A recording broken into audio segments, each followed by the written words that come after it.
Mari kita simak bersama kisah berjudul Aku Membawa Ibu Kandungku yang Sakit Keras untuk Dirawat di Rumah. Ibu mertua diam-diam mengganti kunci dan menggumpatiku pembawa sial. Aku tersenyum sinis dan mengusirnya ke jalanan, membuat seluruh keluarga suami terdiam. Banyak yang berpikir bahwa kesabaran akan membuahkan kedamaian. Itu salah besar. Ibuku baru saja menjalani operasi kanker dan tubuhnya semakin kurus. Namun, ketika aku membawanya pulang ke rumah yang kubeli dengan uangku sendiri, ibu mertuaku malah mengganti gembok dan mengusir kami mentah-mentah. Pembawa sial dilarang masuk, teriaknya. Tapi, itu hanyalah tembakan pembuka untuk serangkaian tragedi berikutnya. Suami yang pengecut dan berselingkuh, pelakor yang tak tahu malu, dan sebuah konspirasi pembunuhan kejam di sebuah panti reda. Apakah aku akan tumbang, atau justru membalikkan keadaan hingga mereka tak tersisa apa-apa? Ikuti sampai akhir untuk menyaksikan balasan paling telak ini. Sebuah sore di bulan November di Jakarta, angin berhembus membawa hawa dingin sisa hujan, tapi dadaku terasa panas seperti terbakar. Ibuku, Ibu Marni, menyandarkan tubuhnya di bahuku, napasnya tersengal. Beliau baru saja keluar dari rumah sakit setelah kemoterapi putaran kedua. Melihat posturnya yang kurus kering, wajahnya yang pucat, dan kerutan dalam yang menandakan penderitaannya, hatiku seperti diremas. Saat aku menyadari lubang kunci gembok rumahku telah disumbat dengan lem, aku sudah mendapat firasat buruk. Rumah 3 lantai di kawasan Jakarta Selatan ini dibeli dengan susah payah oleh mendiang ayah dan ibuku untukku sebelum aku menikah. Sertifikatnya atas namaku, Tari Lestari. Namun, sejak aku menikah dengan Bima Saputra, ibunya, Ibu Siska, dengan alasan ingin merawat anak-anaknya, pindah dari kampung dan menetap di sini selama 3 tahun terakhir. Pintu terbuka. Ibu Siska mengenakan daster sutra bermotif bunga yang mengkilap, pergelangan tangannya dihiasi gelang emas, matanya menatap kami berdua seolah melihat penderita kusta. Ibu, kenapa ibu mengganti kode pintu? Dan gembok baru ini maksudnya apa? Aku berusaha menjaga ketenanganku, sebelah tanganku masih memeluk erat pinggang ibuku. Ibu Siska mencibir, meludah ke arah pot tanaman hias tepat di dekat kaki ibuku, lalu membentak, "Aku yang ganti, terus kenapa? Buat apa kamu bawa beban rongsokan ini ke sini? Rumah ini rumah yang penuh berkah, lagi aman tenteram. Tiba-tiba kamu bawa orang berpenyakit kronis ke sini buat bawa sial bagi seluruh keturunanku, ya?" Mendengar itu, tubuh ibuku bergetar hebat. Dengan suara parau dan tangan keriputnya yang sedingin es, ia menarik ujung bajuku. "Tari, sudah nak, ibu pulang ke kampung saja, ibu bisa urus diri sendiri. Jangan bertengkar dengan besan." Air mataku menetes karena kasihan pada ibuku. Aku mendongak, menatap tajam Ibu Siska. "Ibu jaga bicaranya. Ini ibu kandungku dan ini rumahku. Aku membawa ibuku ke sini untuk dirawat. Aku tidak minta bantuan siapapun." "Oh, berani kamu ya?" Ibu Siska menepuk pahanya keras-keras. "Rumahmu, tapi suamimu itu anak lelakiku. Orang pintar sudah meramal, keluarga ini lagi naik daun, kalau bersinggungan dengan penyakit kanker itu aura negatifnya kuat, kesialannya bisa menular. Udah jadi perempuan gak bisa ngasih cucu laki-laki penerus keluarga, sekarang malah mau bawa penyakit buat nularin Bima. Pergi sana, keluar dari gerbang rumahku." Tepat pada saat itu, Bima yang membawa tas kerjanya pulang dengan mengendarai motor. Melihatnya, ibuku seperti mendapat harapan, matanya menatap menantunya itu dengan tatapan memohon. Aku juga menatap Bima, menunggu satu kalimat pembelaan dari pria bergelar pengacara yang kusebut sebagai suami. Bima memarkirkan motornya dan melangkah mendekat. Ia melirik ibu mertuanya sejenak, lalu melihat wajah ibunya yang sedang marah besar. Alih-alih membantu memapah ibuku, ia malah menggaruk kepalanya dan menurunkan nadanya dengan lemah. "Tari, ibumu kan lagi sakit, ngapain kamu teriak-teriak? Gini aja. Gimana kalau kamu bawa ibumu ke panti reda swasta di daerah Sentul sana, nanti aku tambah biaya bulanannya." Ibuku kan sudah tua. Orang tua itu kadang masih percaya pamali dan hal gaib. Kamu sebagai menantu mengalah sedikit kan gak masalah. Telingaku berdenging. Sifat pengecut Bima bukanlah hal baru. Dari urusan perabotan rumah, hingga urusan aku pulang malam karena lembur, asalkan Ibu Siska cemberut, Bima pasti akan bilang, "Kamu ngalah sedikit saja sama ibu." Tapi kali ini menyangkut ibu kandungku. Ibuku sedang sakit parah, dan mereka berani menganggapnya seperti sampah yang bisa dibuang dari rumah yang dibelikan oleh ibuku sendiri. "Kamu bilang apa?" Aku menekan setiap kata. Darahku mendidih hingga ke ubun-ubun. "Bima Saputra, buka matamu lebar-lebar. Ini ibuku. Lambungnya baru saja dipotong 2/3. Kamu nyuruh aku ngalah sampai ibuku mati di jalanan?" Ibu Siska yang melihat putranya membelanya semakin besar kepala. Ia menerjang maju dan mendorong bahuku dengan kasar untuk memisahkanku dari ibuku. Berani-beraninya kamu bentak anakku. Ku bilang pergi ya pergi. Dorongan mendadak Ibu Siska membuatku terhuyung. Namun nahas, yang terjatuh justru ibuku. Dorongan itu membuatnya kehilangan keseimbangan, ia jatuh terjerembab di atas undakan teras berbatu, lututnya menghantam lantai dengan keras. Ia memegangi perutnya, wajahnya berkerut kesakitan, erangan pelan keluar dari bibirnya. Saraf kesabaranku yang terakhir putus seketika. Aku tidak peduli lagi siapa diriku, tidak peduli lagi dengan gelar menantu berbakti yang brengsek itu. Naluri seorang anak perempuan untuk melindungi ibunya bangkit dengan hebat. Dalam sepersekian detik, saat Ibu Siska hendak maju menunjuk-nunjuk lagi, aku memutar tubuhku, memusatkan seluruh tenagaku ke kaki kananku, dan melepaskan tendangan keras tepat ke pinggul wanita itu. Buk! Terdengar suara benturan keras. Ibu Siska dengan tubuh gemuknya kehilangan keseimbangan, terhuyung ke belakang, lalu terguling menuruni 3 anak tangga teras dan jatuh terduduk di atas lantai marmer halaman. Aduh Gusti Pangeran, pembunuhan, menantu mukul mertua, tolong! Ibu Siska menjerit histeris sambil memegangi pinggang dasternya, berguling-guling di lantai. Bima panik, membuang tas kerjanya, dan berlari memapah ibunya, lalu berbalik menatapku dengan mata melotot. Tari, kamu gila ya, beraninya kamu main fisik sama ibuku? Dengan dingin aku membantu ibuku berdiri, membersihkan debu di pakaiannya, lalu melangkah ke tepi undakan. Aku menatap lurus ke bawah ke arah ibu dan anak itu dengan tatapan setajam belati. Dengar baik-baik, sertifikat rumah ini atas namaku. Mulai detik ini, siapa yang tidak tahu diri, silakan keluar ke jalanan. Kalau mau lapor polisi, silakan telepon sekarang. Tapi sekarang, menyingkir dari pandanganku sebelum aku lempar semua barang kalian ke tempat sampah. Setelah mengatakan itu, aku mengambil kunci cadangan dari dalam tasku, memasukkannya ke lubang gembok sekunder, memapah ibuku masuk, dan membanting pintu sekeras-kerasnya. Di luar, sumpah serapah Ibu Siska masih terdengar tak henti-hentinya. Namun di dalam, saat melihat ibu kandungku terbaring lemah di sofa, air mataku baru mulai menetes. Tendangan tadi menghancurkan seluruh kesabaranku, tetapi juga menjadi tirai pembuka bagi badai besar yang aku tahu tak ada lagi jalan untukku mundur. Keesokan paginya, suasana di rumah 3 lantai ini sunyi senyap hingga terasa mengerikan. Semalam, Bima telah mengemasi barang-barangnya dan membawa ibunya keluar dari rumah ini tepat setelah insiden jatuh itu. Aku bangun pagi-pagi sekali, dengan telaten merebus bubur tim ayam kampung dengan biji teratai untuk ibuku. Saat aku baru saja menyuapkan beberapa sendok bubur encer itu, ponsel di atas meja tiba-tiba berdering nyaring. Di layar berkedip nama suami. Aku mengangkatnya. Belum sempat aku mengucap halo, dari seberang sana sudah terdengar suara Bima yang panik bercampur dengan nada menyalahkan yang kasar. Tari, cepat kamu ke bangsal bedah RSUD sekarang. Limpa ibu pecah karena tendanganmu, sekarang lagi nunggu operasi darurat. Kamu ngelakuin perbuatan apa sih? Kalau sampai terjadi apa-apa sama ibu, aku nggak akan ngelepasin kamu. Tanganku terhenti, sendok keramik membentur mangkuk hingga berbunyi denting. Limpa pecah? Ibuku dengan cemas menggenggam lengan bajuku, matanya berkaca-kaca. Ada apa nak? Besan kenapa? Ibu sudah bilang, kamu terlalu emosi. Aku menepuk lembut punggung tangan ibuku yang keriput, tersenyum menenangkan. Nggak apa-apa bu, ibu istirahat saja. Paling ibunya cuma cari perhatian, biar Tari yang urus ke sana. Ibu kunci pintu rapat-rapat, ada yang ketuk jangan dibuka ya. Setelah itu aku berganti pakaian, memanggil taksi dan meluncur ke rumah sakit. Memasuki kamar rawat inap kelas VIP, pemandangan yang menyambutku adalah Ibu Siska yang sedang terbaring mengerang-erang di ranjang. Tangannya memegangi erat sisi kiri perutnya, sementara kepalanya dibalut dengan perban kasa putih tebal. Padahal aku ingat betul, kemarin dia jatuh terduduk di pantatnya, tidak ada luka sedikit pun di kepalanya. Melihatku masuk, erangannya semakin kencang. Aduh Tuhan tolong, menantuku mau bunuh aku. Mentang-mentang rumahnya sendiri, dia mukul aku sampai usus dan limpaku pecah begini. Bima sedang berdiri di samping ranjang, mengacak-acak rambutnya frustrasi. Melihatku, ia langsung menerjang dengan mata memerah. Kamu lihat perbuatan dosamu ini? Cuma karena cekcok sedikit kamu bertindak sekejam ini? Dokter bilang limpa ibu luka parah, ada pendarahan dalam. Kalau nggak segera dioperasi nyawanya terancam. Kali ini kamu sudah keterlaluan. Kalau ibu sampai kenapa-napa, aku akan ceraikan kamu detik ini juga. Aku melipat tangan di dada. Pandanganku menyapu ibu dan anak itu dengan dingin. Limpa pecah?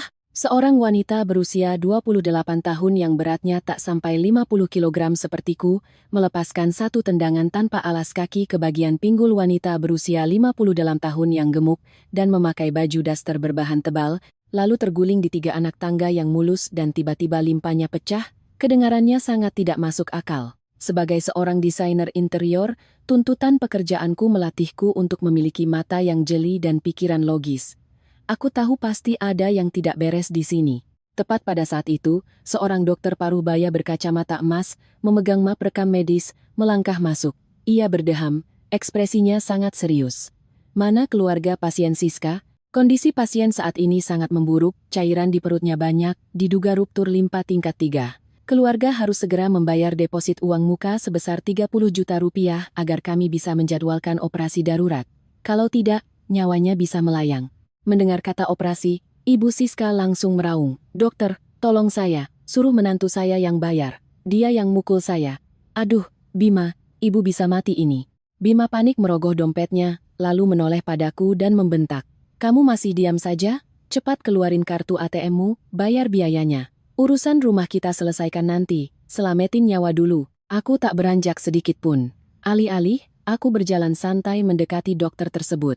Mataku melirik sekilas ke arah hasil röntgen dan kertas hasil USG yang dijepit di map yang sedang ia pegang. Ada sebuah detail kecil di balik ujung jepitan yang tanpa sengaja ia biarkan terlihat. Di sudut kiri atas hasil USG tersebut, ada bekas tipe X samar, dan tanggal yang dicetak di atasnya adalah tanggal 2 hari yang lalu. Sudut bibirku menyeringai tipis. Aku menatap lurus ke mata dokter itu, suaraku menggema tegas, mengeja setiap kata.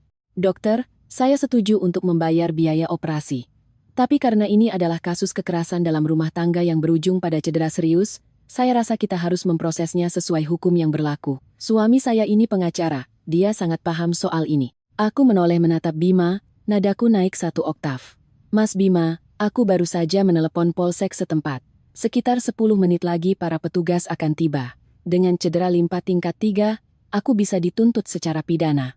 Karena itu, polisi akan meminta ibu dibawa ke Rumah Sakit Polri Kramat Jati untuk dilakukan visum et repertum sebagai alat bukti di pengadilan." Aku kembali menatap sang dokter, tatapanku setajam pisau. Saya yakin pihak penyidik juga perlu meminjam berkas medis asli, termasuk hasil USG tertanggal 2 hari yang lalu yang sedang dokter pegang itu. Memalsukan rekam medis untuk memeras uang, sepertinya ancaman hukumannya tidak main-main ya. Perkataanku bagaikan sember air es yang disiramkan ke wajah orang-orang yang sedang bersandiwara ini. Dokter berkacamata emas itu terperanjat, tangannya gemetar hingga map rekam medisnya jatuh ke lantai. Ia tergagap. Ibu bicara apa sih?" "Saya. Pasien saya banyak, mungkin saya salah selip hasil USG orang lain." Ibu Siska yang tadi mengerang di ranjang tiba-tiba bungkam. Ia duduk tegak, gerakannya sangat lincah dan gesit untuk ukuran orang yang limpanya pecah. Ia mendelik ke arahku. "Kurang ajar. Beraninya kamu panggil polisi buat nangkap aku, anak durhaka? Mana berani aku nangkap ibu?" Aku tertawa dingin, mengeluarkan ponsel dari dalam tas. "Aku cuma mau polisi menyelidiki kebenarannya. Sekalian aku mau kirimkan video ini sebagai barang bukti." Aku menyentuh layar, membuka aplikasi kamera pengawas yang sengaja kupasang tersembunyi di teras rumah sejak bulan lalu. Suara melengking dari video itu terdengar sangat jelas di tengah keheningan kamar rawat. "Pembawa sial dilarang masuk. Udah jadi perempuan gak bisa ngasih cucu laki-laki penerus keluarga, sekarang malah mau bawa penyakit buat nularin Bima. Pergi sana." Selanjutnya adalah rekaman jelas bagaimana Ibu Siska mendorong ibuku dengan kasar hingga ibuku jatuh membentur lantai dengan kesakitan. Dan tak lama setelah itu, tendangan pembelaan diriku. Di dalam video, Ibu Siska terguling, tapi dengan mudah bisa langsung duduk dan mengumpat, tanpa ada tanda-tanda memegangi perut atau kepalanya terbentur. Bima mematung di tempat. Wajahnya berubah dari merah padam menjadi pucat pasi, bibirnya bergetar tak bisa berkata-kata. Sebagai seorang pengacara, ia sangat paham nilai dari sebuah barang bukti. Ia menatap ibunya yang sedang duduk menekur di atas ranjang, lalu menatap dokter yang sudah berkeringat dingin dan perlahan mundur ke arah pintu. "Ibu." Suara Bima bergetar, bercampur dengan kekecewaan luar biasa. Ibu sekongkol sama dokter memalsukan rekam medis cuma buat maksa dia cerai dan meras uang ganti rugi? "Ibu, ini keterlaluan." Omongannya benar, ibunya lagi sakit keras. Kenapa ibu bisa menyumpahi ibunya seperti itu? Itu adalah pertama kalinya. Ya, pertama kalinya setelah 3 tahun menikah, aku mendengar Bima meninggikan suaranya pada ibunya demi membela kebenaran. Namun, keterlambatan ini tidak membuatku merasa terharu. Itu hanya membuatku semakin merasa miris pada masa mudaku yang telah kuberikan pada orang yang salah. Ibu Siska mati kutu, wajahnya tak menyisakan rona darah sedikit pun. Ia menyambar bantal dan melemparnya ke arah Bima, membela diri dengan lemah. Kamu lebih mentingin istrimu? Aku lakuin ini juga karena kasihan sama kamu. Lagian dia beneran mukul aku kan? Aku tak sudi lagi mendengar alasan apapun. Aku memasukkan ponselku ke dalam tas, membersihkan debu hayalan di bajuku, lalu menatap lurus ke arah suamiku yang pengecut itu. Sekarang kamu sudah jelaskan? Jangan lupa bayar tagihan rumah sakit untuk operasi limpa ibumu. Soal surat cerai, aku akan pikirkan. Sekarang aku harus pulang masakin ibuku. Setelah berkata begitu, aku berbalik dan melangkah keluar dari kamar rawat, meninggalkan suara pertengkaran hebat antara ibu dan anak itu. Hatiku terasa ringan, namun juga kosong secara aneh. Aku menasihati diriku sendiri, ini barulah permulaan. Tak terasa hampir 3 minggu berlalu sejak sandiwara konyol pecah limpa Ibu Siska di rumah sakit. Sejak hari memalukan itu, Bima mencari alasan sibuk di kantor hukumnya dan pindah dari rumah, hanya kadang-kadang mampir sekejap untuk mengambil baju ganti.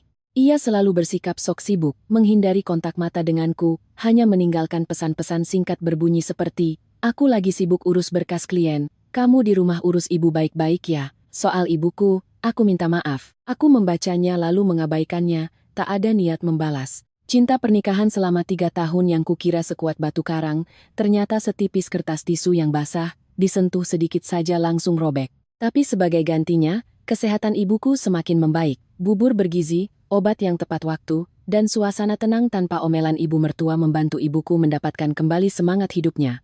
Beliau mulai bisa berjalan pelan keliling rumah, kadang membantuku menyiram tanaman anggrek di balkon. Segalanya tampak mulai kembali pada poros kedamaian. Hingga pada suatu pagi di pertengahan Desember, saat aku sedang menggosok gigi, rasa mual yang luar biasa tiba-tiba menyerang. Aku menundukkan kepala di wastafel, muntah-muntah hingga air mataku keluar, lambungku serasa dipelintir, rasa pusing mengepungku membuatku harus berpegangan erat pada pinggiran wastafel agar tak jatuh. Awalnya kupikir ini karena aku sering begadang merawat ibu selama beberapa minggu terakhir, ditambah tekanan proyek desain akhir tahun yang membuat tubuhku kelelahan. Tapi saat ku buka aplikasi pelacak siklus menstruasi di ponselku, aku tertegun. Aku sudah terlambat haid 12 hari, jantungku berdegup kencang. Mengabaikan sarapan, aku bergegas lari ke apotek di ujung jalan, membeli 3 jenis tes pack sekaligus. Kembali ke kamar mandi, aku mengunci pintu rapat-rapat, tanganku gemetar saat mengikuti petunjuk di kemasan. 5 menit penantian terasa seperti 1 abad. Aku memejamkan mata rapat-rapat, menarik napas dalam-dalam, lalu perlahan membuka mata menatap wastafel. 2 garis. Ketiga alat tes itu menampilkan 2 garis merah yang sangat jelas. Sengatan listrik seolah menjalar dari ujung kepala hingga ujung kakiku. Aku menutup mulut dengan tangan untuk menahan isak tangis. Aku hamil. Di usia 28 tahun, setelah 3 tahun penantian yang menyiksa, akhirnya aku akan menjadi seorang ibu. Air mata mengalir di pipiku, tapi itu adalah air mata kebahagiaan yang tak terlukiskan. Aku dengan lembut meletakkan tangan di perutku yang masih rata, merasakan ada kehidupan kecil yang sedang berjuang tumbuh setiap harinya.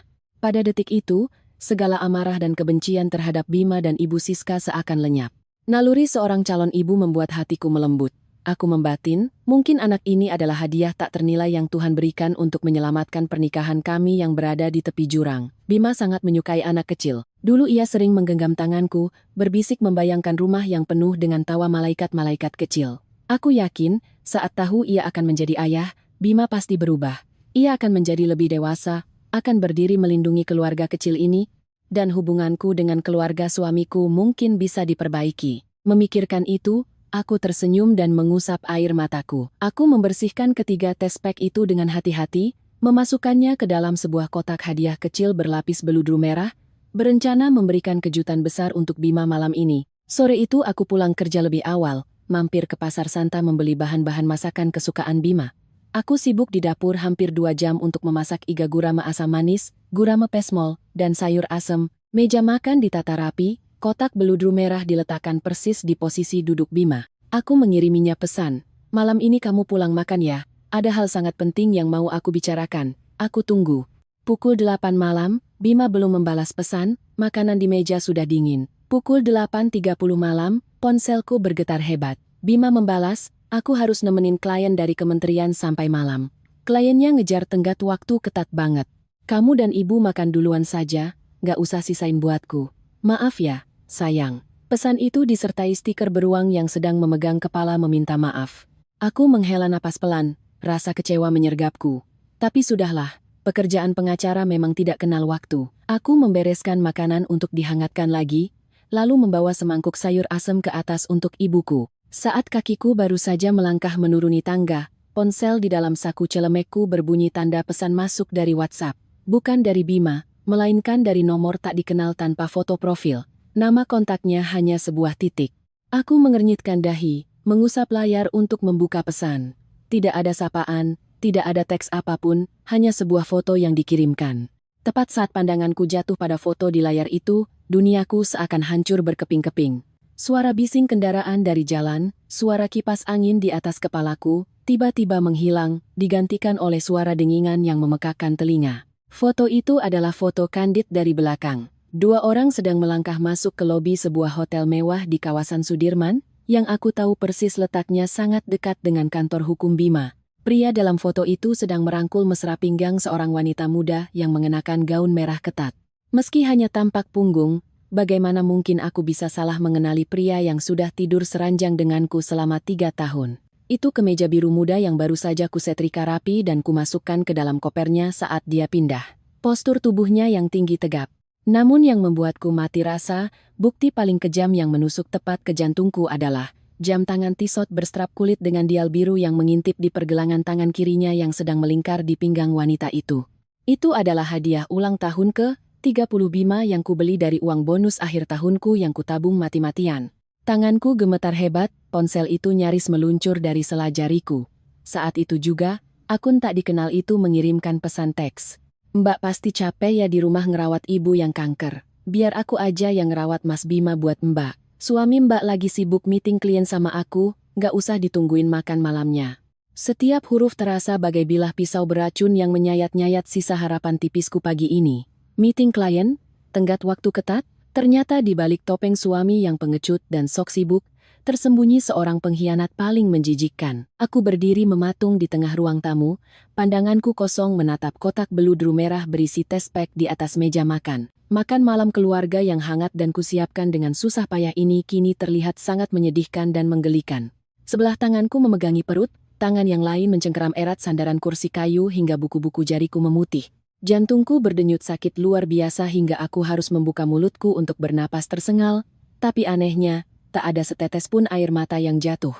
Mungkin saat rasa sakit melampaui batas yang bisa ditanggung, manusia sudah tidak bisa lagi menangis. Kesabaranku demi keluarga, kerinduanku akan rumah tangga yang utuh, dan cinta buta yang kuberikan pada Bima, semuanya telah diinjak-injak tanpa ampun.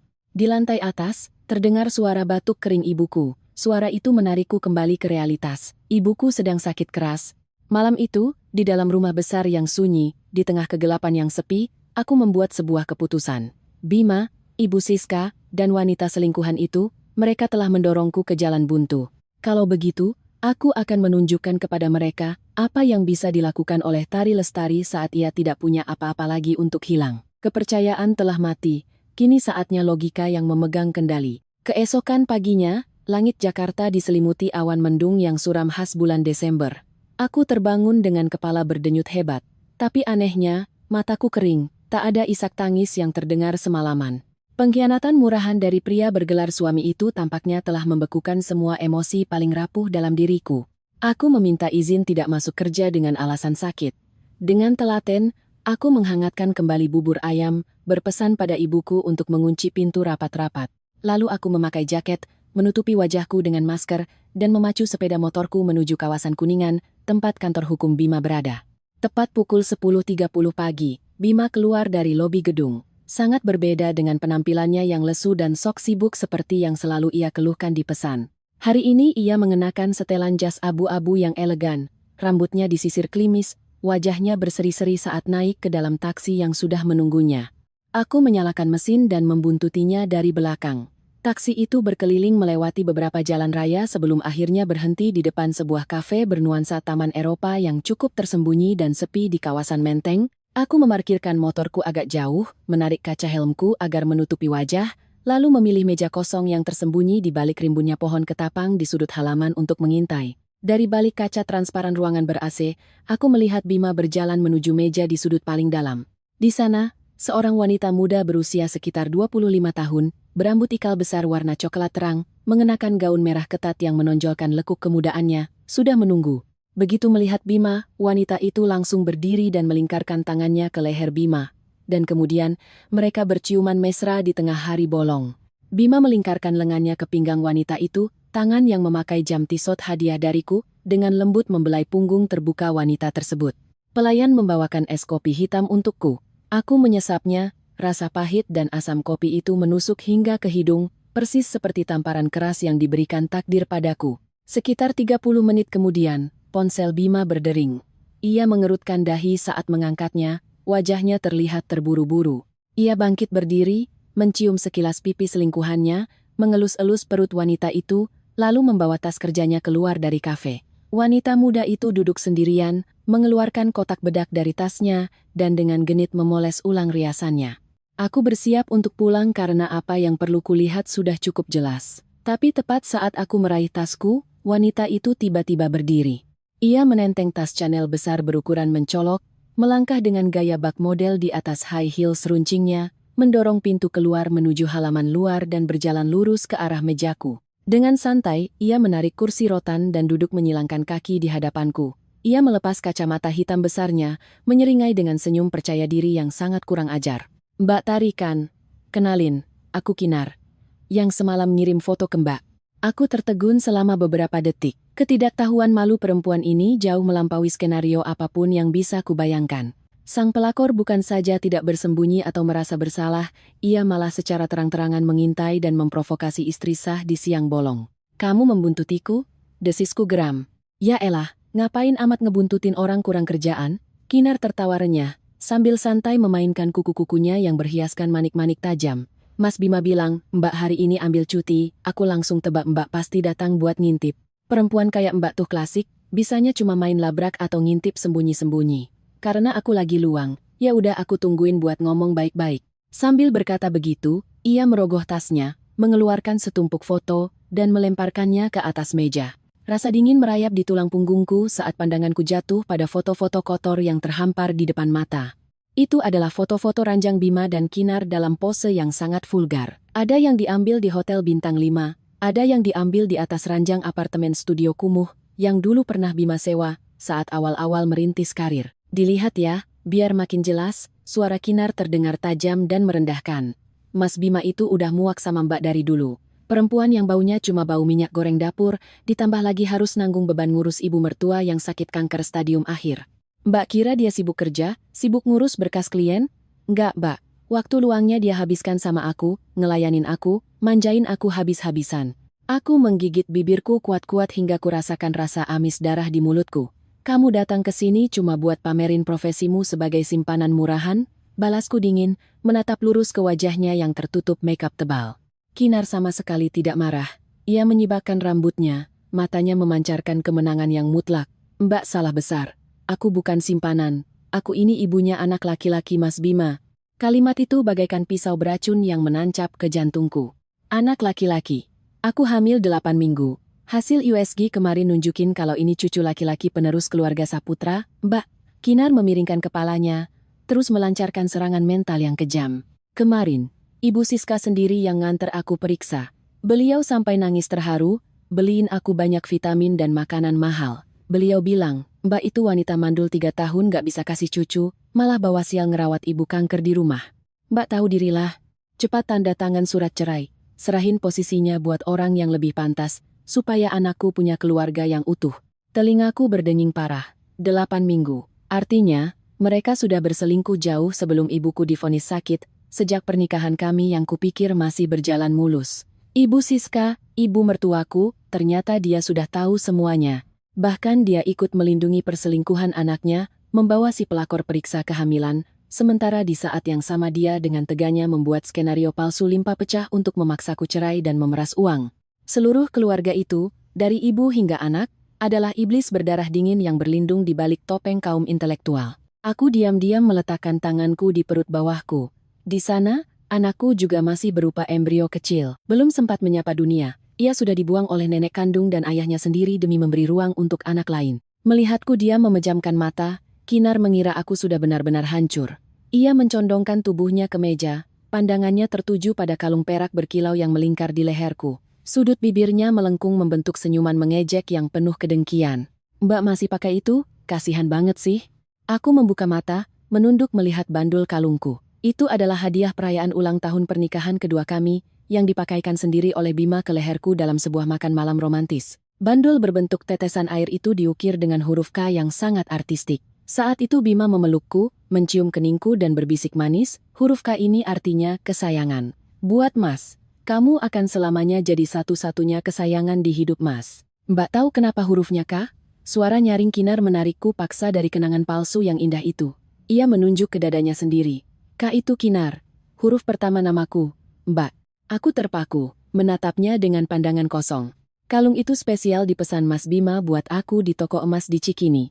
Tapi apesnya, hari pas dia ambil barangnya, belum sempat dikasih ke aku, malah ketahuan sama Ibu Siska di dalam tasnya. Waktu itu ibunya belum tahu soal aku, jadi karena takut Mbak bikin ribut dan minta cerai bagi harta gono gini, Ibu Siska paksa Mas Bima buat kasih kalung itu ke Mbak buat nutupin kecurigaan. Mbak itu cuma tameng, cuma tong sampah tempat dia buang barang bekas. Paham gak sih, wanita pecundang? Kenyataan kejam itu terungkap, tak menyisakan satupun tameng pelindung bagiku. Hadiah cinta yang kujaga dengan sangat hati-hati, yang kubanggakan kepada teman-teman dan rekan kerjaku setahun ini, ternyata adalah bukti paling nyata dan menyakitkan dari pengkhianatan suamiku yang menjijikkan. Bima bukan hanya mengkhianati tubuhku, tapi dia juga menginjak-injak harga diri, kepercayaan, dan cintaku dengan cara yang paling kejam.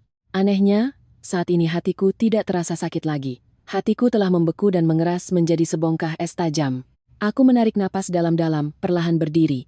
Aku mengangkat tanganku ke belakang leher, lalu dengan gerakan tegas melepas pengait kalung itu. Kring! Aku melempar kalung perak itu kuat-kuat ke atas meja, tepat di sebelah gelas kopi yang esnya sudah mencair, airnya menciprat ke tumpukan foto ranjang mereka. Sudah selesai bicaranya? Aku menatap lurus ke mata Kinar. Nada suaraku sangat tenang dan sunyi, hingga terasa menakutkan. Tidak ada air mata, tidak ada isak tangis, kalau sudah selesai, bawa sampah rongsokan ini pulang. Soal surat cerai, suruh Bima Saputra datang sendiri menghadapku dan ambil. Pria pengecut yang cuma berani sembunyi di balik rok perempuan buat nyelesain masalahnya, aku nggak punya waktu buat nyimpan sampah bikin kotor rumah. Tanpa memberi Kinar kesempatan membalas sepatah kata pun, aku mengambil tasku, memutar tubuhku dan melangkah keluar dari kafe. Di luar sana, angin mulai berhembus kencang meniup rambutku. Di tengah cuaca yang tak bersahabat ini, aku memeluk bahuku sendiri, meletakkan satu tangan di perutku, dan berbisik pada janin kecil yang sedang terbentuk. Jangan takut, ibu akan melindungi kamu. Mulai detik ini, kita berdua tidak butuh orang-orang sampah itu lagi. Langkahku menginjak daun-daun ketapang yang gugur di trotoar, terasa lebih teguh dan pasti dari sebelumnya.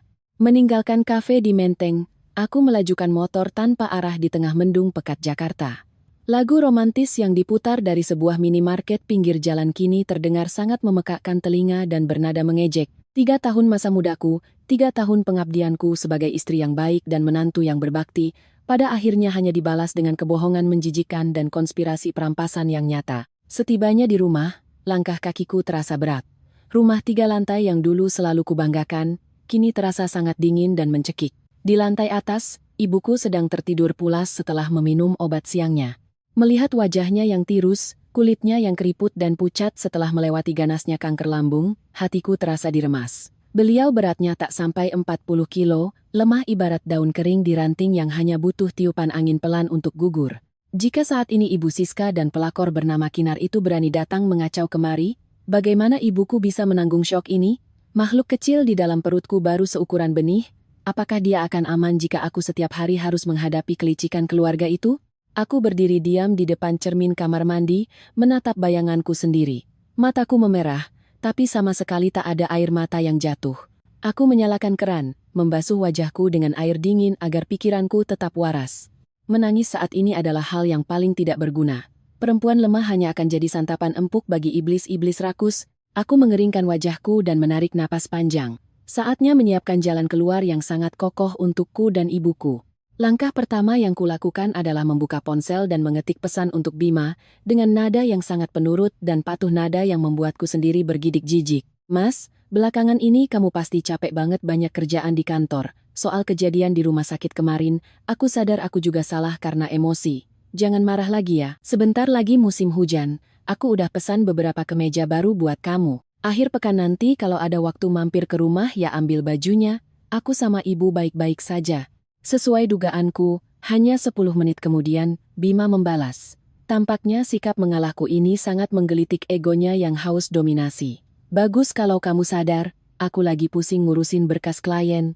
Kamu urus ibu aja yang benar, kalau sempat nanti aku mampir. Menyeringai sinis melihat sandiwara pengacara sibuk ini, aku melempar ponselku. Bima pikir aku ini hanya landak berduri yang tidak punya otak, yang gampang ditakut-takuti dengan kata cerai, dan akan langsung bertekuk lutut. Dia tidak tahu bahwa di balik topeng ketenangan ini, aku sedang merakit bom waktu yang dipersiapkan khusus untuknya. Sore harinya, setelah izin setengah hari, aku menemui sebuah firma hukum swasta bereputasi tinggi yang terletak di sebuah gedung di kawasan Sudirman. Lewat rekomendasi seorang teman yang bekerja di kejaksaan, aku bertemu dengan Ibu Rina, seorang pengacara senior berusia 40-an tahun, yang terkenal tajam dan tanpa ampun dalam menangani kasus perceraian dan sengketa harta gono gini.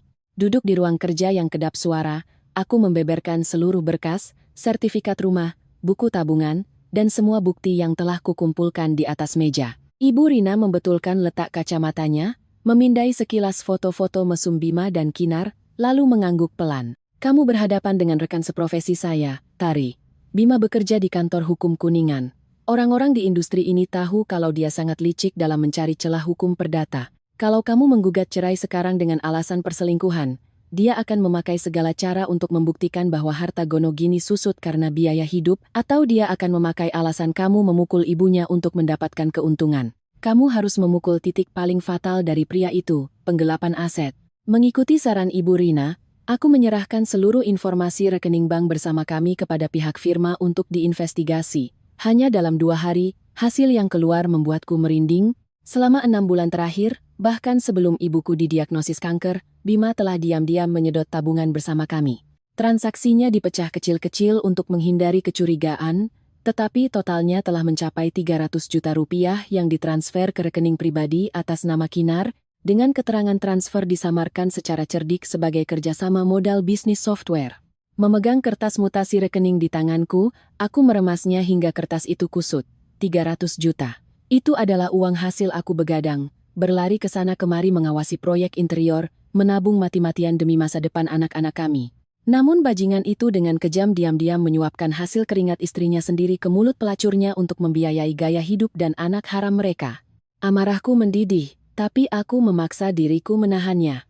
Ibu Rina telah mengingatkan, ini adalah senjata pamungkas di pengadilan nanti. Tindakan diam-diam memindahkan aset bersama di masa pernikahan ke orang ketiga sudah memenuhi unsur pidana penggelapan dan hukum akan memihakku.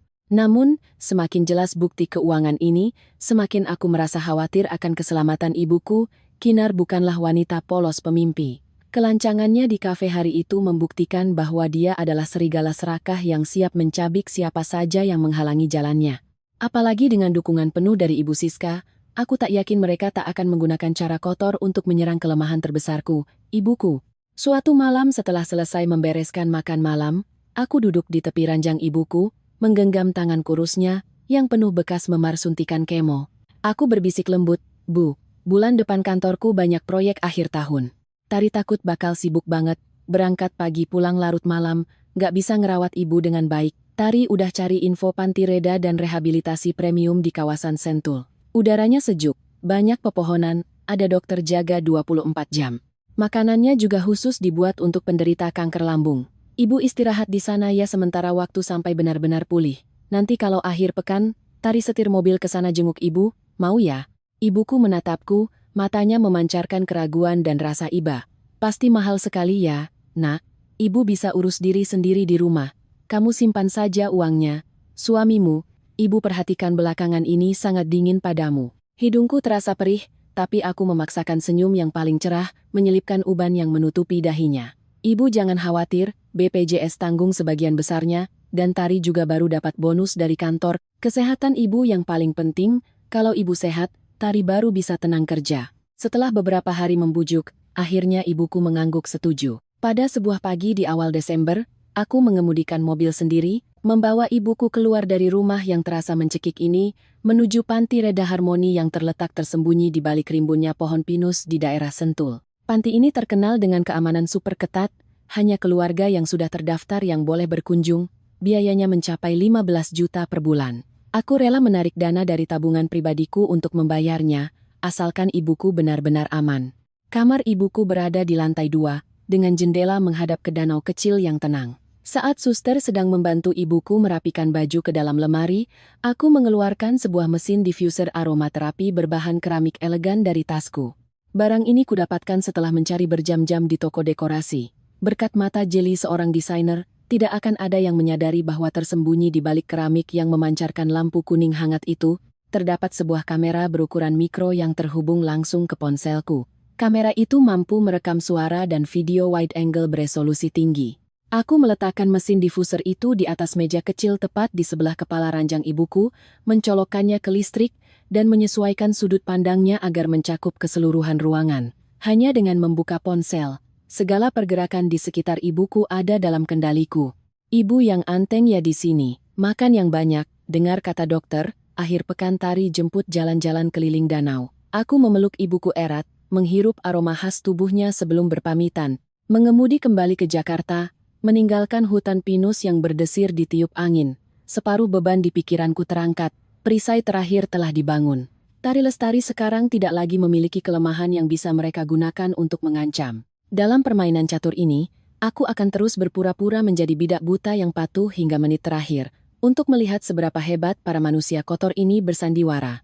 Hawa dingin di pertengahan Desember membawa kabut tipis di sepanjang jalanan. Sejak aku memindahkan ibuku ke Panti Reda Harmoni di Sentul, perasaanku baru benar-benar bisa sedikit lega.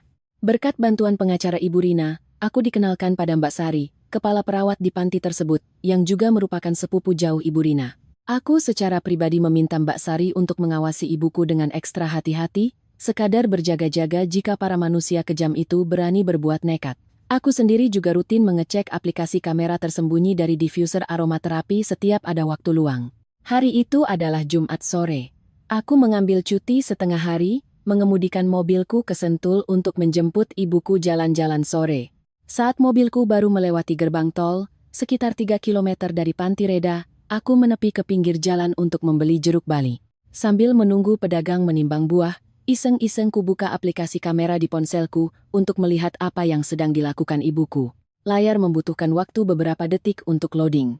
Namun begitu gambar terlihat jelas, senyum di bibirku sirna seketika, digantikan oleh hawa dingin yang merayap dari tulang punggung hingga ubun-ubunku. Di dalam kamar, ibuku sedang tertidur pulas karena efek obat penenang siang, tapi beliau tidak sendirian. Di samping ranjangnya, seorang wanita yang menutupi kepalanya dengan selendang rapat dan memakai masker sedang berdiri menunjuk-nunjuk.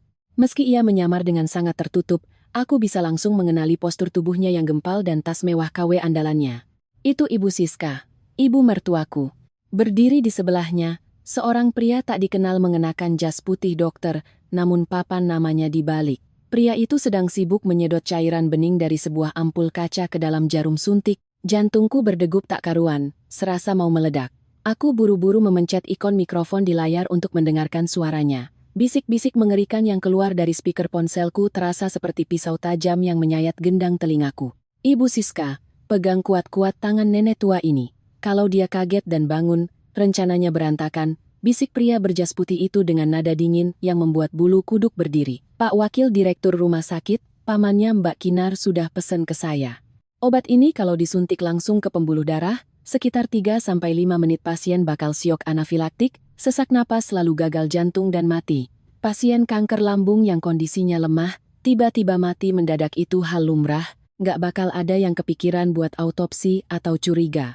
Ibu Siska mendekat, menggunakan tangannya menekan kuat-kuat lengan kurus ibuku yang sedang diinfus, suaranya mendesis dari balik masker, penuh dengan kedengkian yang pekat. Kamu suntik yang pas, kerjain yang bersih. Kalau udah beres, Kinar bakal transfer sisa 20 jutanya ke rekeningmu. Nenek peot ini harus mampus supaya si Tari kehilangan tempat bergantung. Waktu dia lagi sedih-sedihnya ngurus pemakaman, anakku Bima bakal paksa dia tanda tangan surat cerai, nyerahin rumah mewah itu buat Kinar.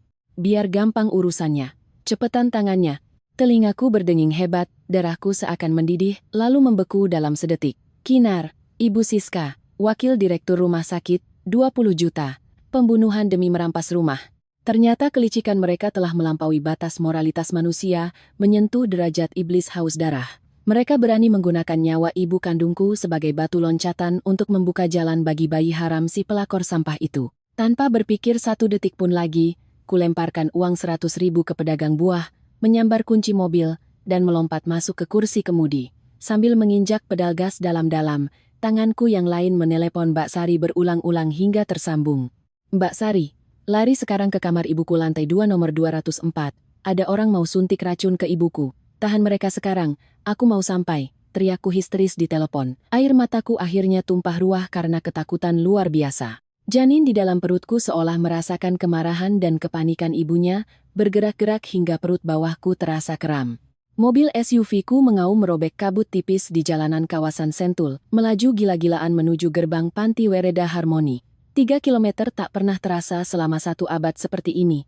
Ibu, tunggu Tari. Kumohon jangan sampai kenapa-napa. Gumamku terus-menerus. Kakiku menginjak pedal gas penuh, mengabaikan tikungan tajam yang membuat ban mobilku berdecit keras bergesekan dengan aspal. Aku mengerem mendadak hingga ban berdecit di halaman panti. Menendang pintu mobil dan berlari kencang melewati lobi utama, tak memedulikan tatapan kaget petugas keamanan. Aku berlari menaiki tangga 3 anak tangga sekaligus, kakiku seolah tak menyentuh lantai. Keheningan lorong lantai 2 pecah oleh suara bentakan dari kamar 204. Tunggu dulu. Dokter ini siapa?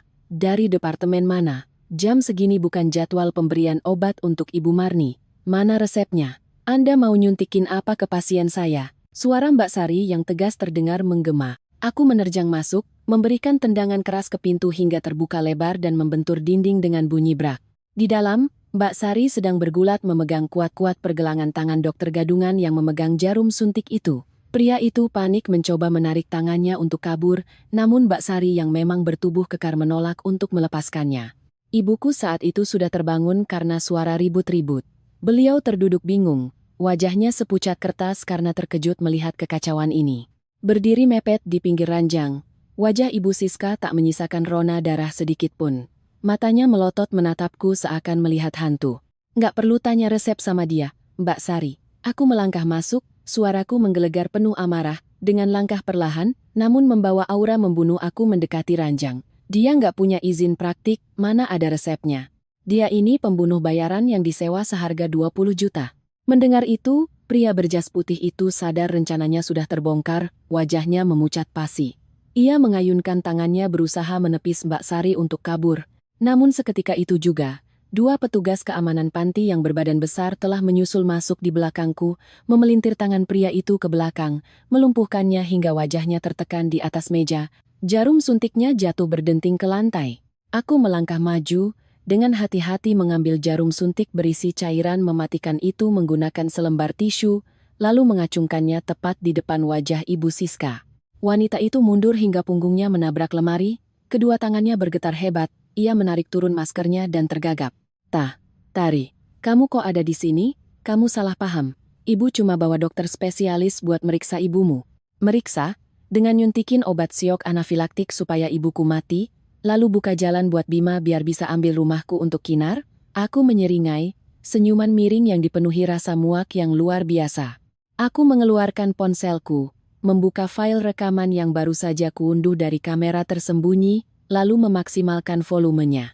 Suara dingin si dokter gadungan dan rencana keji Ibu Siska menggema jelas menghantam 4 dinding kamar itu. Nenek peot ini harus mampus supaya si Tari kehilangan tempat bergantung. Nyerahin rumah mewah itu buat Kinar. Begitu rekaman selesai, lutut Ibu Siska lemas. Ia langsung jatuh berlutut di lantai yang dingin, kedua tangannya memegangi kepala. Pria berjas dokter yang ditekan di atas meja juga gemetar memohon ampun. Mbak, tolong Mbak. Saya cuma perawat yang udah dipecat.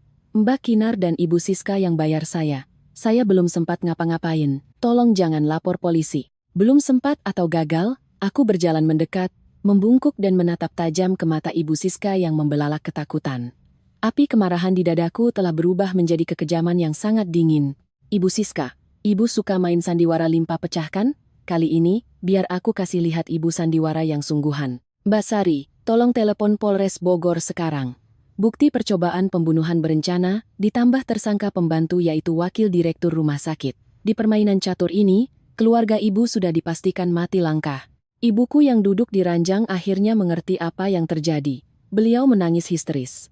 Aku memeluknya erat, menjadikan tubuhku tameng untuknya. Melihat Ibu Siska yang bersujud di lantai sambil memukul-mukul kepalanya memohon ampun, aku tahu bahwa jaring yang telah kubentangkan akhirnya berhasil menangkap kawanan iblis ini. Semua kesabaranku telah tamat, digantikan oleh hukuman paling setimpal dari hukum. Senin pagi, langit Jakarta cerah setelah beberapa hari berangin dingin. Namun, udara di ruang tamu VIP firma hukum Ibu Rina di kawasan Sudirman terasa beku dan mencekik. Setelah kejadian mengerikan di hari Jumat di Sentul, Ibu Siska dan dokter gadungan itu langsung ditahan oleh kepolisian Bogor untuk diselidiki. Berkat konsultasi kilat dari Ibu Rina, hari itu aku hanya menyerahkan jarum suntik dan memberikan keterangan penangkapan basah. Video rekaman dari diffuser yang berisi keseluruhan rencana pembunuhan dan transaksi uang 20 juta antara Ibu Siska, Kinar, dan pamannya sementara ku sembunyikan sebagai kartu as. Tepat pukul 9 pagi, pintu kaca terbuka. Bima muncul. Tidak ada lagi penampilan klimis dan elegan dalam balutan jas seperti saat ia memeluk selingkuhannya tempo hari. Bima saat ini terlihat sangat menyedihkan. Kumis dan jenggotnya tumbuh berantakan, kantung matanya menghitam dengan urat-urat merah yang kentara, kemejanya kusut dan berantakan. Begitu melangkah masuk dan melihatku sedang duduk menyilangkan kaki sambil menikmati teh hangat dengan tenang, Bima seolah melihat pelampung di tengah lautan.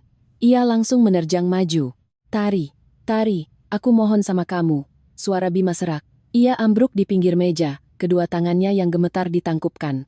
Aku tahu ibuku salah. Dia lagi kalut, bodoh sesaat, dihasut sama Kinar makanya nekat. Kamu kasihanilah aku, demi pernikahan kita 3 tahun ini. Cabut laporannya ya. Minta keringanan buat ibuku. Ibu sudah tua, di penjara beberapa hari ini dia pingsan terus. Kalau sampai dituntut pembunuhan berencana, ibu bisa mati di dalam penjara. Aku perlahan meletakkan cangkir teh ke atas alasnya. Bunyi benturan keramik berbunyi pelan namun tajam. Aku mendongak, mataku setenang danau di musim dingin, menatap pria yang sedang berperan sebagai anak berbakti di depanku. Pernikahan kita? Aku menyeringai sinis. Yang kamu maksud pernikahan kita itu, waktu kamu pakai uang tabungan kita 300 juta untuk membiayai pelacur itu? Atau pernikahan kita waktu kamu maksa aku pakai kalung huruf K kotor itu sebagai tameng buat nutupin mata orang? Bima terkesiap, matanya terbelalak karena sangat terkejut. Kak, kamu tahu semuanya? Aku tak sudi menjawabnya. Aku melirik Ibu Rina. Pengacara senior itu mengerti, lalu mendorong setumpuk berkas tebal ke hadapan Bima. Pengacara Bima, silakan rekan sejawat lihat sendiri. Suara Ibu Rina tajam, membawa otoritas sebagai senior di industri ini. Di dalam situ ada mutasi rekening lengkap tentang uang 300 juta yang kamu gelapkan dengan kedok investasi software untuk Kinar. Selanjutnya adalah foto-foto ranjangmu dan wanita itu dari Hotel Bintang 5 sampai apartemen studio kumuh. Dan yang terakhir, aku mengeluarkan sebuah flash disk perak dari dalam tasku dan menjatuhkannya ke atas meja kaca. Terdengar bunyi kletek kecil, namun bagi Bima, bunyinya tak ubahnya sambaran petir. Dengan dingin ku tejaskan setiap kata. Di dalam sini ada rekaman suara ibumu yang dengan jelas mengakui menerima uang dari Kinar dan pamannya untuk menyuntik mati ibuku. Di kantor polisi, ibumu sedang menyangkal mati-matian, bilang kalau dia ditipu dokter itu. Tapi kalau aku menyerahkan flash disk ini, dakwaan pembunuhan berencana akan sangat solid. Hukuman minimal 12 tahun sampai seumur hidup. Kamu orang hukum, kamu paham konsekuensinya? Wajah Bima pucat pasi bak mayat. Ia mundur beberapa langkah, kakinya goyah, lalu terduduk lemas di atas karpet lantai. Pria berlabel intelektual ini, yang dulu pernah dengan sombong membentakku agar mengalah pada ibunya, kini berlutut layaknya pecundang paling hina di hadapanku. Tari, aku mohon sama kamu. Bima menangis sesenggukan, air mata dan ingusnya berlepotan. Ia merangkak mendekat dan mencoba memegang ujung bajuku. Aku ini bajingan, aku binatang, aku buta, aku kena guna-guna Kinar. Aku janji bakal putusin dia. Aku bakal pulang ngerawat kamu sama ibumu dengan benar. Aku mohon jangan serahkan flash disk ini ke polisi, selamatkan ibuku. Aku bersujud minta ampun sama kamu. Aku menarik kakiku, menghindari sentuhan kotornya seolah ia adalah wabah penyakit. Perasaan puas meledak di dadaku, tapi jauh di lubuk hati, aku hanya merasa lucu melihat betapa tak tahu malunya pria kejam ini. Simpan sujudmu itu, Bima Saputra. Terlambat. Aku mengelus pelan perut bawahku, di mana anakku sedang tumbuh dengan tenang, nadaku sekeras baja tanpa belas kasihan. Aku memanggilmu ke sini bukan untuk dengar pembelaan atau janji manismu. Aku punya sebuah kesepakatan. Ibu Rina segera menyodorkan 2 rangkap kontrak yang sudah disiapkan, lengkap dengan stempel dan materai. Ibu Rina berdeham dan membacakan klausulnya dengan jelas. Syaratnya sangat jelas. Bima, kamu harus menandatangani surat persetujuan cerai secara sukarela. Kedua, kamu harus melepaskan seluruh hakmu atas rumah 3 lantai di Jakarta Selatan itu. Meskipun selama menikah kamu pernah menyombongkan diri mengeluarkan uang untuk renovasi. Ketiga, 300 juta yang kamu gelapkan, kuanggap sebagai bagian hartamu dan tak akan kutuntut balik, tapi seluruh sisa uang di rekening bersama dan aset lainnya adalah milik Tari. Kesimpulannya, kamu keluar dari pernikahan ini tanpa membawa sepeser pun. Sebagai gantinya, flash disk ini akan tetap diam di dalam brankasku. Bima mendongak, menggertakkan gigi menahan kesal. Rumah itu waktu renovasi aku keluar uang hampir 350 juta. Uang tabungan itu juga hasil kerja kerasku. Minta sana sama Kinar. Bentakku keras sambil menggebrak meja hingga air teh tumpah. 350 juta, milikmu ditukar dengan nyawa ibumu dari vonis seumur hidup. Ditambah kursi wakil direktur pamannya Kinar, dan lisensi pengacaramu kalau kasus penggelapan aset ini kubawa ke Dewan Kehormatan Advokat. Itu harga yang sangat murah, Tuan Bima Saputra. Aku mencondongkan tubuh ke depan. Mataku menusuk tajam ke arah mata Bima yang memerah karena ketakutan. Tanda tangan, atau aku bawa flash disk ini ke ruang penyidik sekarang juga. Keputusan ada di tanganmu. Ruangan itu diselimuti keheningan yang menyesakkan, hanya terdengar napas Bima yang berat. Ia menatap tumpukan dokumen, menatap flash disk perak itu, lalu menatap wajahku yang dingin dan tak menyisakan sebersit pun kelembutan. Ia tahu, Tari yang dulu penurut dan selalu mengalah sudah benar-benar mati. Berdiri di depannya sekarang adalah seorang ibu yang siap melakukan apa saja demi melindungi keluarganya, dan seorang wanita yang cukup kejam untuk menuntut keadilan berdarah. Dengan tangan gemetar, ia mengambil pulpen Montblanc hadiah yang pernah kuberikan saat ia naik jabatan. Bima memejamkan mata, air mata penyesalan yang terlambat jatuh membasahi kertas. Ia mengerahkan sisa tenaganya, menandatangani kedua dokumen itu dengan tergesa-gesa. Goresan tangannya berantakan dan bengkok, persis seperti karakternya. Setelah selesai, ia meletakkan pulpen, berdiri terhuyung-huyung, dan menatapku dengan tatapan kosong. Kamu ingat janjimu. Serahkan rekam medis usia tua ibuku dan buat surat permohonan keringanan hukuman. Aku tahu apa yang harus kulakukan dengan hukum, jawabku datar, mengambil kontrak yang sudah ditandatangani dan menyimpannya rapi ke dalam tas. Mulai detik ini, kita tidak punya hubungan apa-apa lagi. Enyah dari pandanganku dan jangan pernah biarkan aku melihat wajahmu atau keluargamu yang menjijikkan itu lagi. Bima menyeret langkahnya yang berat keluar dari pintu, punggungnya terlihat hancur dan kesepian. Suara pintu kaca tertutup memutus tuntas benang terakhir dari pernikahan 3 tahun yang penuh kepahitan. Aku menyandarkan punggungku ke sofa, memejamkan mata dan mengembuskan napas panjang. Kemenangan ini tak membawa senyum bahagia, tapi memberiku kedamaian dan keamanan yang absolut. Aku telah merebut kembali keadilanku, melindungi ibuku, dan mempertahankan hartaku sebagai modal membesarkan anakku kelak. Bulan Maret, Jakarta diguyur hujan deras yang sesekali diselingi panas. Berdiri di depan lobi Pengadilan Agama Jakarta Selatan, aku menghirup napas dalam-dalam menghirup aroma petrikor dari tanah basah. Di tanganku, terdapat akta cerai dengan stempel merah. Semua prosedur hukum yang berbelit-belit akhirnya selesai. Mulai detik ini, nama Tari Lestari dan Bima Saputra selamanya menjadi 2 garis sejajar yang tak akan pernah berpotongan lagi. Aku mengelus lembut perutku yang mulai membuncit di balik baju tipisku. Memasuki bulan keempat kehamilan, makhluk kecil ini seolah mengerti perasaan lega ibunya, bergerak pelan dengan nyaman. Badai akhirnya berlalu, namun gempa susulan yang ditinggalkannya bagi para pembuat dosa jauh lebih mengerikan dari vonis pengadilan manapun. Sesuai janjiku dalam kesepakatan itu, aku tidak menyerahkan flash disk barang bukti fatal itu ke penyidik, dan aku juga mengajukan surat permohonan keringanan. Tanpa bukti konspirasi pembunuhan berencana, Ibu Siska dan dokter gadungan itu hanya didakwa dengan pasal perbuatan tidak menyenangkan dan ancaman kekerasan. Ditambah usianya yang sudah tua dan belum pernah dihukum, beliau hanya divonis hukuman percobaan. Tapi jaring Tuhan sangatlah luas, walau renggang, tak ada yang bisa lolos. Hukum karma tak pernah salah sasaran. Selama hari-hari penahanan, berhadapan dengan 4 dinding dingin dan tekanan batin, ditambah syok karena kehilangan rumah mewah dan seluruh tabungannya, Ibu Siska benar-benar ambruk. Saat keluar dari pengadilan, tubuhnya kurus kering, matanya cekung dan sayu, kakinya tak kuat berdiri hingga harus dipapah. Hanya beberapa minggu setelah kembali ke kamar kos sempit yang baru disewa Bima, Ibu Siska terus-menerus mengalami sakit luar biasa di perutnya. Saat Bima membawanya ke rumah sakit dan menerima hasil biopsi, Pria itu langsung jatuh tersungkur di lorong rumah sakit. Kanker hati stadium akhir, tumornya sudah menyebar ke berbagai organ. Sungguh sebuah ironi. Wanita yang dulu berteriak mengutuk ibuku sebagai pembawa sial karena kankernya, yang menggunakan cara paling licik untuk mendorong orang sakit kronis menuju kematian, kini harus merasakan sendiri penderitaan paling puncak dari penyakit tersebut. Berbeda dengan ibuku yang dirawat dengan penuh kasih sayang oleh anaknya dan mendapat pengobatan terbaik, Ibu Siska kini tak punya apa-apa selain kesepian dan kemiskinan. Tak ada uang operasi, tak mampu membayar kemoterapi yang mahal. Ia hanya bisa terbaring menunggu ajal di atas ranjang kos reyot, meratapi penyesalannya dalam erangan yang menyayat hati setiap malam.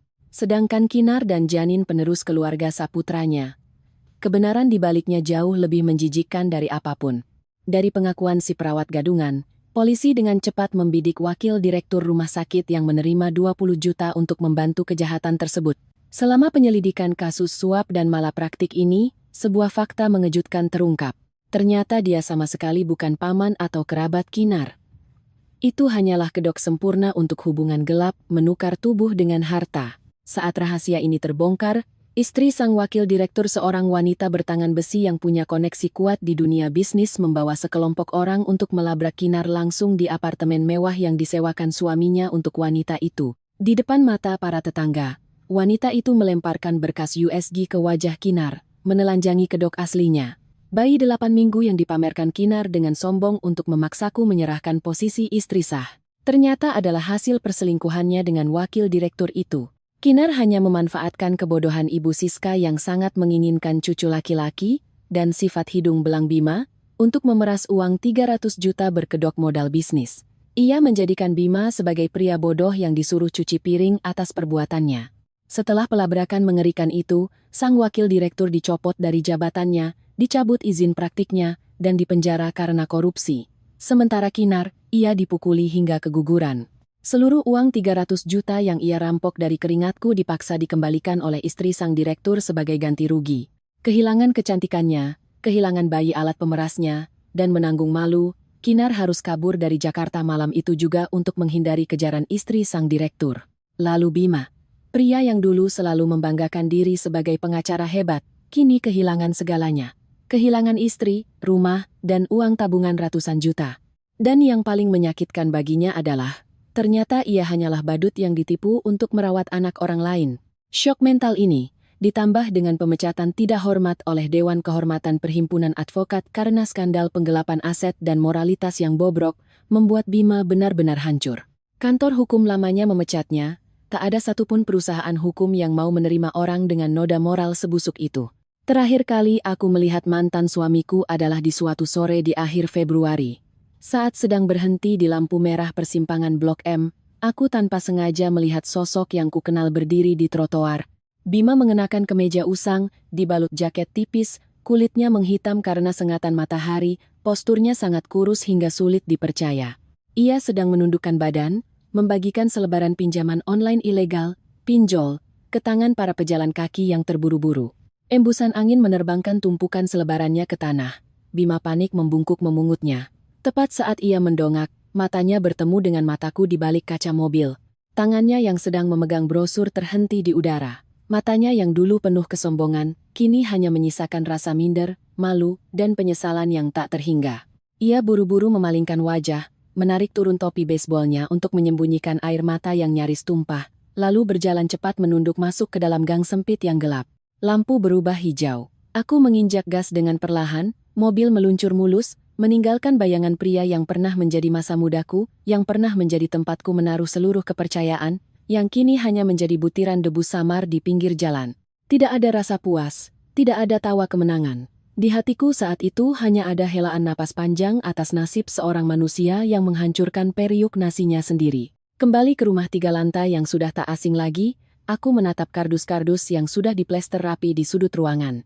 Aku sudah menyepakati kontrak jangka panjang dengan agen properti untuk menyewakan seluruh rumah ini. Uang sewa bulanan beserta tabunganku sudah cukup untuk menjamin kehidupanku dan ibuku selama bertahun-tahun ke depan.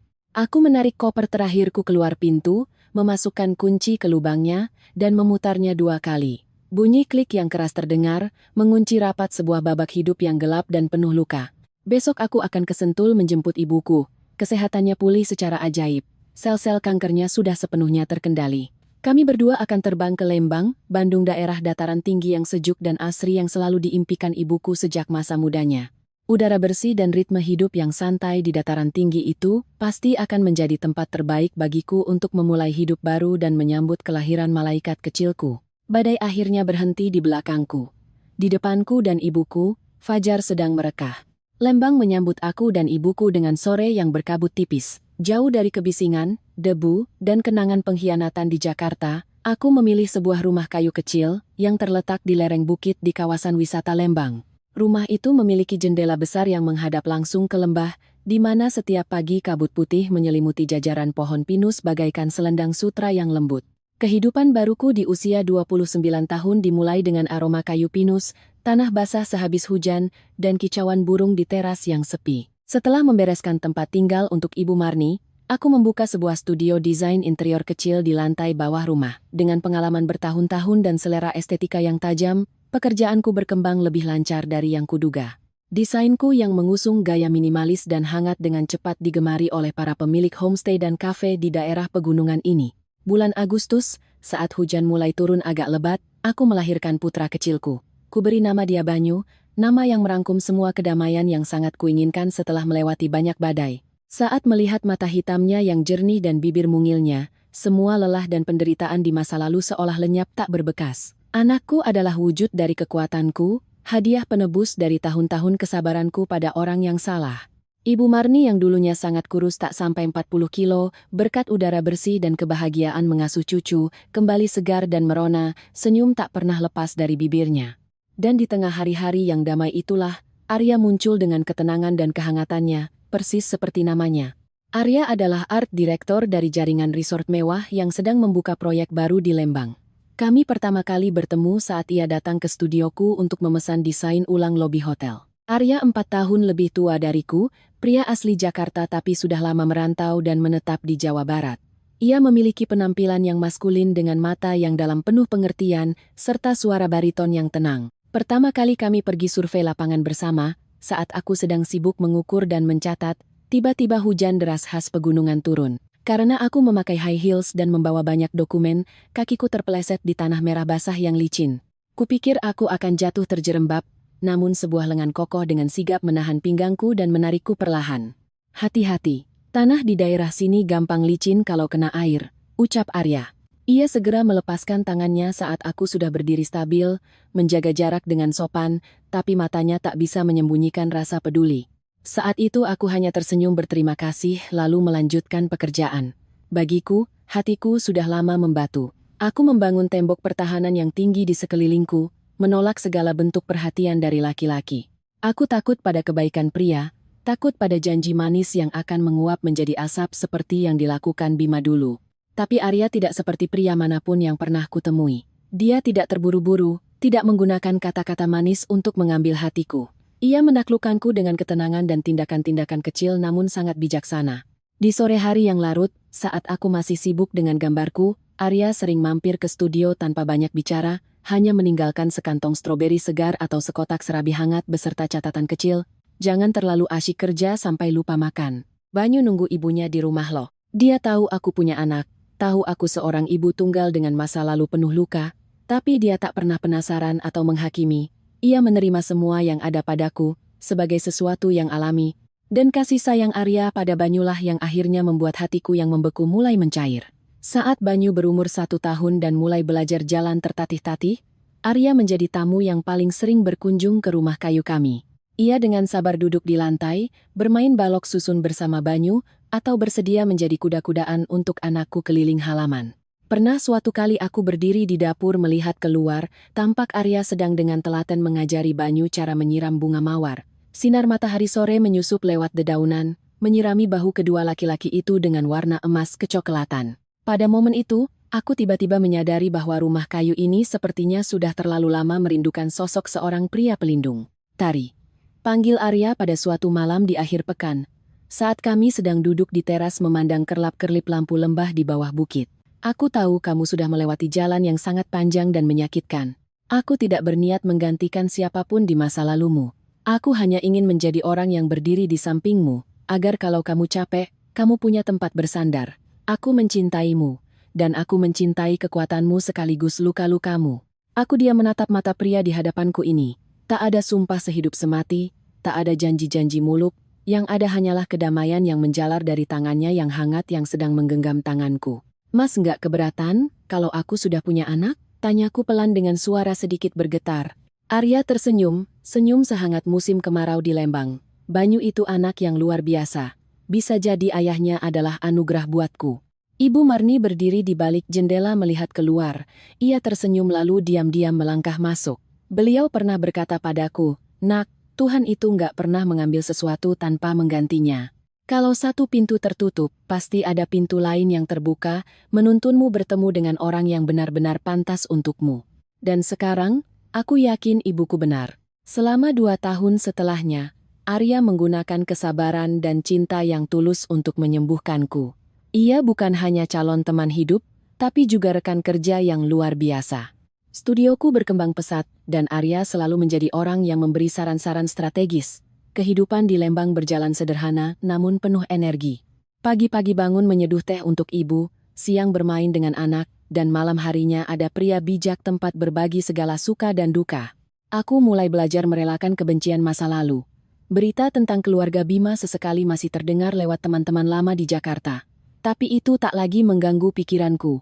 Aku tak lagi merasa puas mendengar penderitaan mereka, melainkan bersyukur karena aku telah berhasil keluar dari kubangan lumpur itu untuk menemukan pelangiku sendiri. Kedamaian, ternyata bukanlah saat hidup tak ada badai, melainkan saat di tengah badai pun kita menemukan sebuah tangan yang siap menggenggam tangan kita, dan hati yang cukup lapang untuk menerima segala hal yang telah kita lewati. Di bawah langit Lembang yang bertabur bintang, aku berjanji pada diriku sendiri untuk memegang erat kebahagiaan yang datang terlambat namun sangat berharga ini.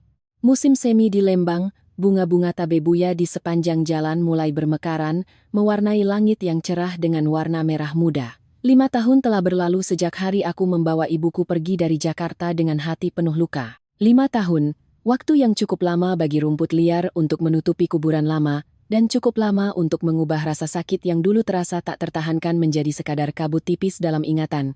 Banyu kini sudah menjadi anak laki-laki berusia 5 tahun yang cerdas dengan mata bersinar yang sangat mirip denganku. Studio desainku telah menjadi salah satu nama paling terpercaya di kawasan pegunungan ini. Hidupku, Ibu Marni, dan Banyu berlalu dalam pelukan hangat Arya. Kami masih tinggal di rumah kayu di bukit itu, di mana setiap pagi Ibu Marni memangkas daun bunga mawar, dan Banyu berlari ke sana kemari membantu neneknya menyiram air.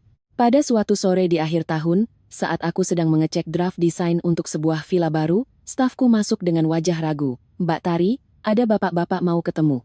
Katanya kenalan lama dari Jakarta. Jantungku tiba-tiba berdetak aneh, sebuah firasat berkelebat. Aku berjalan keluar studio. Di bawah pohon tabebuya yang menggugurkan kelopaknya, seorang pria berdiri membelakangiku. Ia mengenakan jaket usang, tubuhnya bungkuk, bahu kurusnya bergetar ditiup angin dingin. "Anda cari saya?" tanyaku dengan nada yang sangat datar. Pria itu berbalik dengan canggung. Aku tertegun. Jika bukan karena matanya, mungkin aku tidak akan bisa mengenali Bima. Mantan suamiku yang dulu angkuh dan necis, kini terlihat tak ubahnya kakek-kakek berusia 60 tahun, padahal usianya baru menginjak 35 tahun. Wajahnya kehitaman dipenuhi bercak penuaan, matanya kuning keruh dan sangat cekung. "Tari. Ini aku." Suara Bima sangat parau dan putus-putus, seolah menyebut nama itu saja menguras seluruh tenaganya. Aku berdiri diam di tempatku, menjaga jarak cukup jauh. "Kamu kesini mau apa? Bukannya 5 tahun lalu urusan kita sudah selesai?" Bima menatapku, lalu melihat ke papan nama studio yang cerah di belakangku. Sudut bibirnya bergetar. "Kamu, hidupmu baik sekali. Lihat kamu begini, hatiku bisa sedikit lega. Aku kemari bukan mau ganggu kamu, aku cuma mau lihat Banyu sekali saja. Aku tahu aku nggak pantas jadi ayah, tapi Banyu pasti sudah sekolah." Aku memotong kalimatnya dengan dingin. "Kamu sudah lihat aku kan? Silakan pergi. Ibuku nggak pantas lihat wajahmu, dia bakal marah." Bima terbatuk hebat, batuk panjang yang membuatnya harus membungkukkan badan, tangannya berpegangan erat pada batang pohon agar tidak jatuh. Ia mengeluarkan sebuah amplop usang dari saku jaketnya, dan dengan tangan gemetar meletakkannya di atas meja kayu di teras studio. "Aku kena kanker hati stadium akhir, Tari." Bima tertawa miris, air mata mengalir di wajahnya yang tirus. "Kata dokter umurku tinggal dihitung bulan. Ini balasan setimpal. Ibuku, Beliau meninggal 2 tahun lalu di rumah sakit jiwa, setelah lama berjuang lawan kanker dan kesepian. Pas mau meninggal, ibu terus manggil namamu, katanya mau minta maaf sama Ibu Marni, aku udah kehilangan semuanya. Karir, uang, kesehatan, kamar kos lamaku juga udah diambil orang. Aku terpaku. Rasa puas yang dulu kubayangkan akan muncul saat melihat mereka hancur, kini sama sekali tak ada, berganti dengan kekosongan yang sangat mendalam. Karma benar-benar nyata. Hukum alam itu tak pernah meleset. Di dalam amplop ini ada buku tabungan atas nama Banyu, lanjut Bima dengan suara makin mengecil. Ini sisa uang terakhir yang bisa kupertahankan setelah jual semua barang yang kupunya dan sisa pesangon kerja serabutan. Cuma ada 100 juta. Aku tahu ini nggak ada artinya dibanding semua perbuatanku. Tapi tolong terima, anggap ini beasiswa kecil dari aku buat Banyu. Supaya kalau aku mati nanti, aku nggak perlu bawa rasa bersalah ini ke liang lahat. Aku menatap amplop itu, lalu menatap pria yang hancur di depanku. Seorang pengacara yang dulu memutarbalikkan hukum untuk menggelapkan uang 300 juta milik istrinya, kini tertatih-tatih di bawah pohon memohon agar istrinya menerima 100 juta untuk anaknya. Ironi takdir ini sungguh menyayat hati. Aku akan terima untuk anakku, kataku dengan nada sedikit melembut. Bukan karena aku butuh uangmu, tapi karena ini adalah tanggung jawab terakhir seorang ayah. Pergilah, aku sudah melepaskan masa lalu. Habiskan hari-hari terakhirmu untuk cari ketenangan untuk dirimu sendiri. Bima mengangguk. Mata keruhnya menatapku untuk terakhir kalinya, lalu ia berbalik dan melangkah terhuyung-huyung. Sosoknya perlahan menghilang di telan kabut sore Lembang, terlihat sangat kecil dan menyedihkan. Itu adalah kali terakhir aku melihat Bima. 1 bulan kemudian, aku mendapat kabar bahwa ia telah meninggal dalam kesunyian di sebuah panti sosial di kampung halamannya. Malam harinya, saat Arya pulang, ia melihatku berdiri melamun di depan jendela. Arya melangkah pelan, memelukku dari belakang. Kehangatan tubuhnya mengusir dinginnya kenangan yang baru saja menyerbu ingatanku. Ada apa hari ini, sayang? Bisik Arya, dagunya bersandar lembut di bahuku. Aku menoleh menatap mata penuh kasih dari pria yang telah menghabiskan bertahun-tahun untuk menambal kepingan hatiku yang hancur. Aku menceritakan kedatangan Bima dan kematian Ibu Siska padanya. Arya mendengarkan tanpa menghakimi. Lengannya memelukku semakin erat. Semuanya sudah benar-benar selesai, Tari, ucap Arya dengan nada mantap. Masa lalu sudah mundur ke dalam bayangan. Sekarang saatnya kita nulis babak baru untuk keluarga kita. Setelah berkata begitu, Arya perlahan berlutut dengan satu kaki di atas lantai kayu. Ia mengeluarkan kotak beludru berwarna hijau zamrud dari sakunya warna harapan dan kehidupan baru. Di dalamnya terdapat sebuah cincin berlian yang sederhana namun sangat elegan. Dulu aku pernah melamar, dan kamu bilang butuh waktu. Hari ini, saat semua beban masa lalu sudah terangkat, aku mau tanya lagi. Mata Arya berbinar seperti bintang di langit dataran tinggi. Tari Lestari, apa kamu bersedia membiarkanku secara resmi menjadi bagian dari rumah kayu ini, menjadi orang yang menemanimu menghabiskan sisa jalan ini bersama? Biarkan aku jadi ayahnya Banyu, jadi anak dari Ibu Marni, dan jadi suamimu. Air mataku menetes, tapi kali ini adalah air mata kebahagiaan yang sangat utuh. Aku mengangguk, suaraku tercekat, aku bersedia. Suara tawa Banyu terdengar dari arah taman belakang. Anakku berlari masuk ke rumah, memegang setangkai bunga mawar merah yang baru saja ia petik. Ibu, Om Arya, kata nenek ayo makan. Nenek masak sayur asem kesukaan ibu loh. Arya berdiri, memakaikan cincin itu ke jariku, lalu menggendong Banyu tinggi-tinggi. Kami melangkah menuju dapur kecil yang dipenuhi cahaya lampu kuning yang hangat. Ibu Marni duduk di sana, wajah keibuannya merona sehat, sedang menyendokkan sayur ke dalam mangkuk. Melihat ibuku yang sehat, melihat anakku yang gembira, dan melihat pria luar biasa di sampingku ini, aku tahu aku telah benar-benar menemukan pelabuhanku. Buah yang manis telah tumbuh dari abu penderitaan masa lalu. Bersabar untuk orang yang salah memang membawa tragedi, namun keberanian untuk bangkit dan memberikan maaf pada tempat yang tepat telah memberiku kehidupan yang baru. Di bawah atap rumah kayu di atas bukit, di tengah aroma bunga dan cinta yang tulus, kami berkumpul di meja makan keluarga. Menutup rapat badai masa lalu dengan senyum paling bahagia dan puas. Malam itu di Lembang, kabut masih turun, namun di dalam hatiku, matahari telah lama terbit. Kisah hari ini sampai di sini. Terima kasih para pendengar yang sudah menyimak. Jangan lupa subscribe kanal ini dan bagikan videonya untuk menebarkan kisah penuh makna ini. Sampai jumpa di kisah-kisah kehidupan selanjutnya.